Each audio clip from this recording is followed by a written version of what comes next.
Finals action in Boston for the first time in 12 years. Al Horford looking to come home and a resurgence in Game 3 after 26 points in Game 1, just 2 in Game 2 as he looks to bring home an NBA championship. But what about Game 6 Klay? He says he's been watching YouTube for inspiration to get him out of a slump. And here's why. Klay's record for made three-pointers in a single postseason game is 11, and it came in a Game 6. He went 11 for 18 from beyond the arc. It was against the Thunder in 2016, that Western Conference Finals. 41 points that he scored, also a postseason career high. And then in this year's Western Conference semis against the Grizzlies, Klay scored 30 points on 50% shooting. He hit 8 three-pointers in the closeout game, so he's hoping he can be inspired by that. Al, thank you very much. We're up here in the arena right now with Stephen A. Smith, Mike Wilbon, and Jalen Rose. I'm Mike Greenberg, and let's pick up the thought that she had there on Klay Thompson. Clearly has been struggling in this series. Jalen, what does he need, or how concerned should the Warriors be at this point about him? I don't think they should be concerned, but think about the conversation about Klay has slightly shifted from him being a dominant force in this series to him going to have a good game. And the thing that the Boston Celtics have done, they've made him dribble the basketball. He's 3 for 18 on shots when he had to dribble, Greeny. He had a historic game one time when he scored 60 points. He only attempted 11 dribbles in that game. That is incredible. That says a lot about the playmaking around you, the room you have for catch and shoots, the opportunities you have in transition. He's just not having those be available to him. He's a terrific player returning from injury. He's going to have his great moments and his great games, but he hasn't been a dominant force so far in these first couple of games. The Warriors have to make it their priority to get him going early. Run something. Who runs better plays for a specific guy at a specific time than the Warriors? Probably nobody in the league. So that's got to be Klay Thompson. And it doesn't mean he'll find his way because he's Klay Thompson. But they need to help him early on because, to me, Klay Thompson, and Stephen A. has talked about this, and I know we all agree, he's the difference maker. You know Steph's going to give you Steph Curry-like numbers and performances, but when Klay Thompson is on, it just seems teams don't have an answer for the both of them. That's when they're truly the Splash Brothers.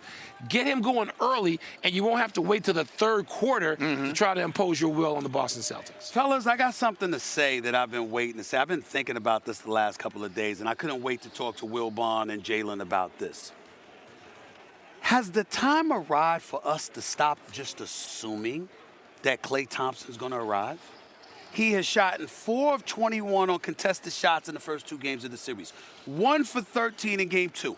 He's shooting 30% from the field, 26% from three-point range. We know that's not Klay. This is a future Hall of Famer, one of the elite shooters we've ever seen in the history of the game. But we also have a level of appreciation for the greatness of Boston's defense. Jalen, you pointed out how they put a body on him. They're in his face. They've got height. They've got athleticism. They've got tenacity. They've got all of these things, and they make him work for everything that he gets. We also lamented the fact that, again, he's coming off a 2-year hiatus due to those injuries and still finding himself, so he'll be better next year.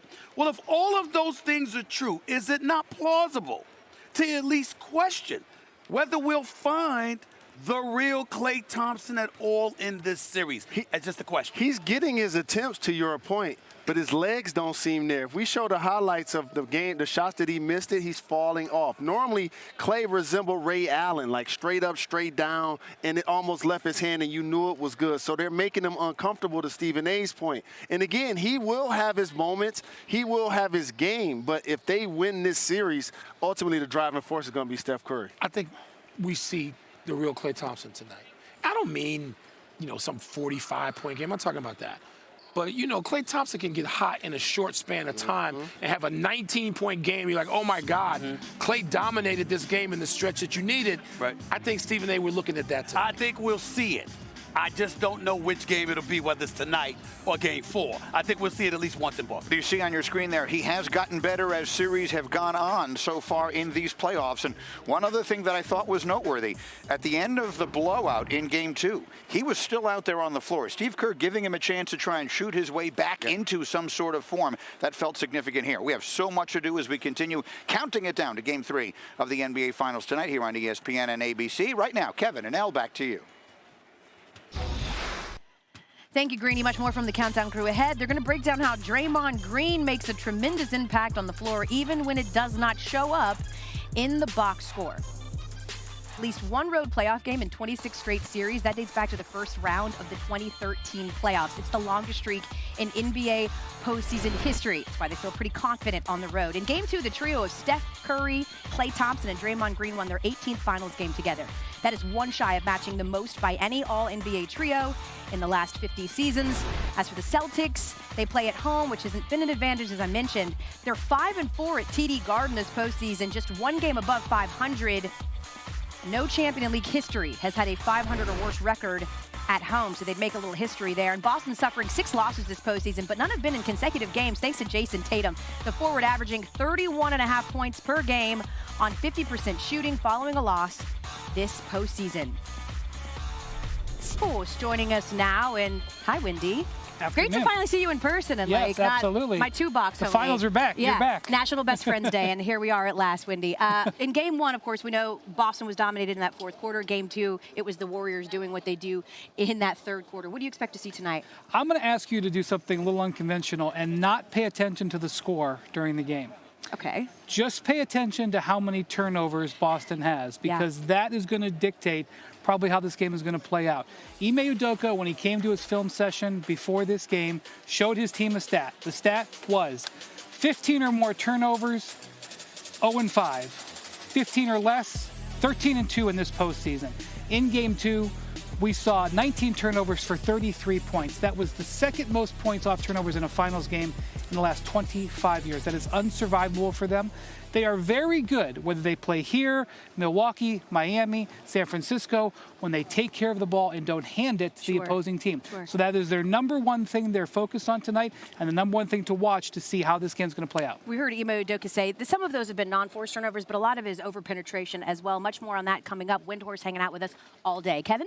Oh, you mentioned this at the top of the hour. History saying Game 3 is critical in determining who could raise the Larry O'Brien Trophy. Teams who take Game 3 of the finals, tied at 1, go on to win the championship 82% of the time. The Warriors lost Game 3 in 2015 and 2019. They won the title in 2015 against the Cavaliers, but lost in 2019 to the Raptors. Om Youngmisuk is with the Warriors and joins us now on the court.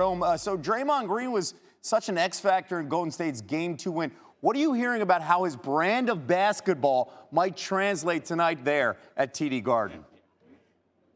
Kev, in many ways, this might be the perfect environment for Draymond Green. And I am not just talking about the green and white behind me for the former Michigan State Spartan. Listen, he talked about how he will not be able to live with himself if the Warriors lose in these finals and they don't match Boston's force with force. But let me tell you a story, Kevin. Last night, as I do when I'm here in Boston, I go to Legal Seafood.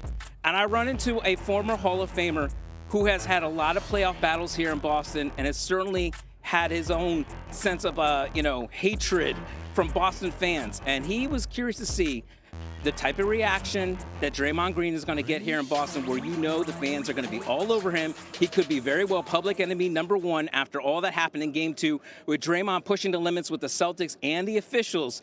This is the type of environment that Draymond tends to thrive in, but he's going to have to control his emotions tonight in what could be the most hostile environment Draymond and the Golden State Warriors have faced in the NBA Finals to date. You nailed it. He's going to be like this. Bring it on. I want to hear it. I want to hear the boos. Plenty more on Draymond's impact coming up later in the show. Thank you so much. The Warriors have controlled the third quarter of both games this series. Keep an eye on what happens coming out of the break.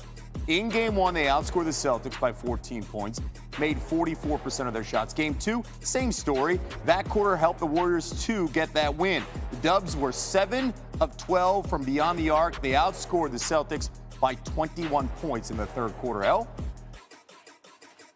right, Kevin, joined courtside now by 9-year NBA vet C.J. McCollum joining us. Some things changed, but one thing never changes. The Warriors are really good in third quarters. If you're the Celtics, what do they need to do tonight to quell some of that fire we see coming out of the half? I think Wendy talked about it. Understanding the importance of not turning over the ball will be extremely important. Obviously, the Warriors are a good team historically, but in the third quarter, they're a great team. They go on runs. They run on turnovers. They shoot threes in transition. They shoot threes off rebound. And that's normally when Steph becomes more aggressive. Look at the previous game. He played so well in the third quarter. He sat the entire fourth. Right. That was time for them to kind of figure out what was going on with Klay Thompson, get him extra touches. But I think it all comes down to the aggressiveness of Jason Tatum, the aggressiveness of Jaylen Brown, and how they're able to drive and kick while taking care of the ball. You mentioned Steph Curry. 19 of his 63 points have come in the third quarter. There's been so much made of Steph on a mission to get his first NBA Finals MVP, of course, should they be lucky enough to win the championship. How would you sort of assess what you're seeing from Steph Curry?